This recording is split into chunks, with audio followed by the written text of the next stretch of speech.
to World Famous Foods with Mr. Nez and Mr. Oz. Today we'll be doing a T-bone steak in our cast iron. So here we got our T-bone, using some smoked black pepper, kosher salt, canola oil, got some butter, some thyme, rosemary, and garlic. And here's our cast iron warming up. Okay, so we got salt and pepper on both sides. We're gonna put this baby in the cast iron.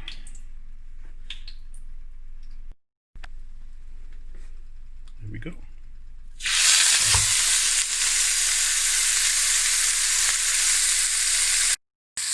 So we added our butter, thyme and rosemary, and some garlic.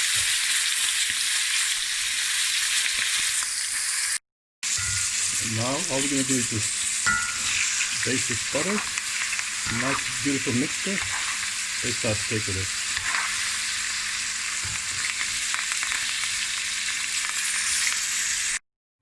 it. Okay folks, and we're done. Here's our finished T-bone steak from the cast iron.